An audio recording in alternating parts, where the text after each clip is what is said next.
Assalamualaikum warahmatullahi wabarakatuh. Welcome back to my YouTube channel. Berjumpa lagi dengan saya Sinta Bella, tentunya masih di channel Sinta Bella.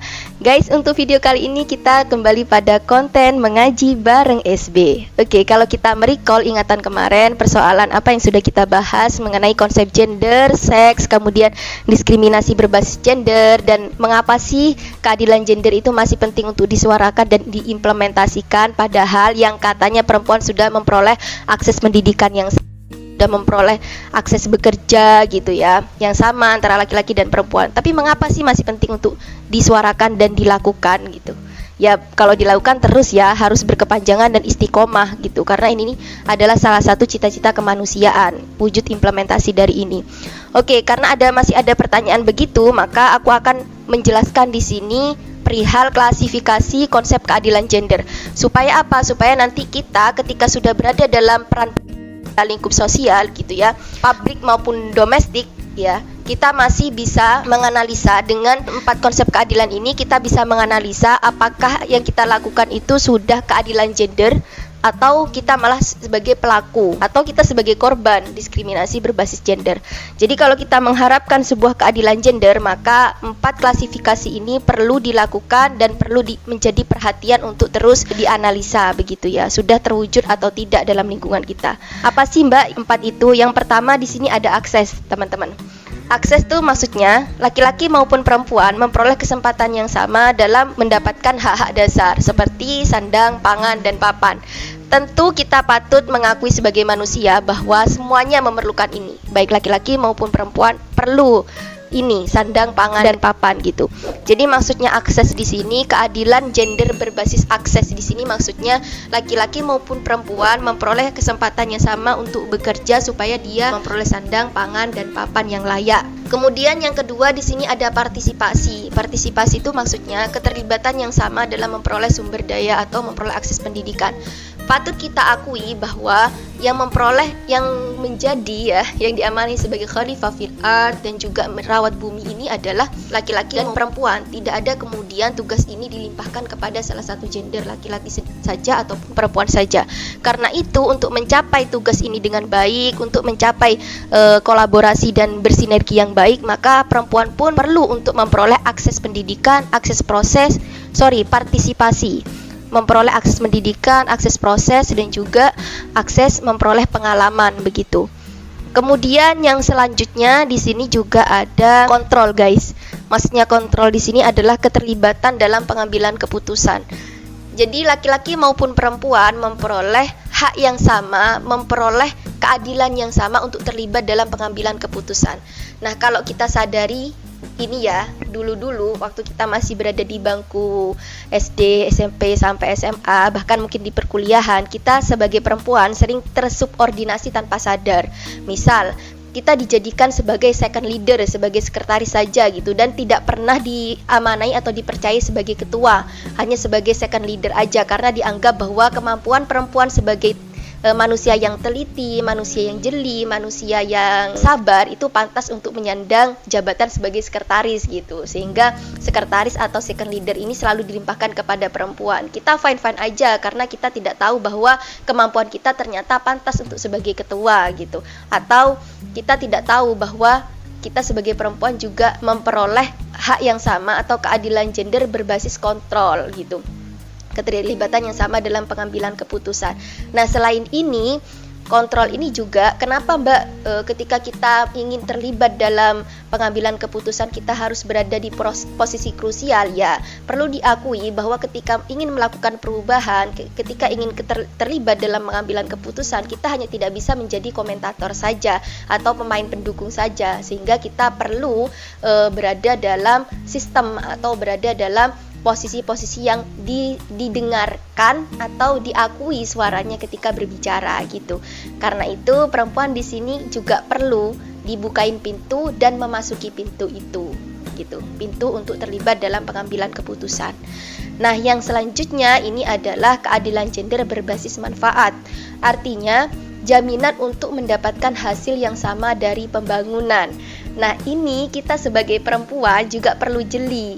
Apa yang menjadi proyek pemerintah, apa yang menjadi program pemerintah, apakah itu sudah responsif gender, apakah itu sudah menguntungkan bagi dua manusia yang ada di bumi ini, laki-laki maupun perempuan begitu. Ketika tidak, maka perempuan boleh untuk menyampaikan aspirasinya gitu. Dan bagi teman-teman atau siapa saja, beliau-beliau, Anda semua yang berada di kursi pemerintahan juga perlu mendengarkan dan patut sekali untuk mempertimbangkan pembangunan yang jenengan lakukan apakah sudah berbasis gender, sudah responsif gender gitu. Apakah tidak bias gender? Karena itu hal yang paling kecil pun ketika kita berada di ruangan-ruangan umum, kita perlu di situ menganalisa apakah pelayanan yang dilakukan itu sudah mempertimbangkan kenyamanan laki-laki dan perempuan gitu. Misal di toilet, perempuan kan ini ada menstruasi ya, apakah di toilet itu sudah disediakan toilet ramah perempuan, misal disediakan tempat pembuangan pembalut atau disediakan pembalutnya juga gitu. Terlebih lagi di ruangan-ruangan umum atau fasilitas-fasilitas umum seperti di mall atau di rumah sakit, apakah di situ sudah disediain ruangan khusus ibu menyusui begitu, sehingga tidak ada lagi kemudian statement atau argumen bahwa perempuan tidak boleh berperan, bahwa perempuan tidak boleh terlibat dalam pengambilan keputusan, perempuan tidak boleh partisipasi dalam akses pendidikan maupun akses memperoleh wawasan lainnya, karena perempuan sudah diberatkan dengan tugas biologisnya untuk menyusui, hamil dan semacamnya gitu. Argumen ini kemudian tidak ada lagi ketika kita sudah memperhatikan bahwa ternyata dengan kelebihan perempuan memiliki kondisi biologis seperti itu, kita harus menyediakan layanan yang berbeda nih gitu. Bukan kita sebagai perempuan ingin dispesialkan, bukan, tapi karena kita memang membutuhkan itu gitu loh. Gitu teman-teman, itu adalah 4 konsep keadilan gender yang perlu kita akui dan terus kita implementasi. Ada akses, ada partisipasi, ada kontrol, dan juga ada manfaat. Oke, kita sudah membahas 4 konsep keadilan gender tadi.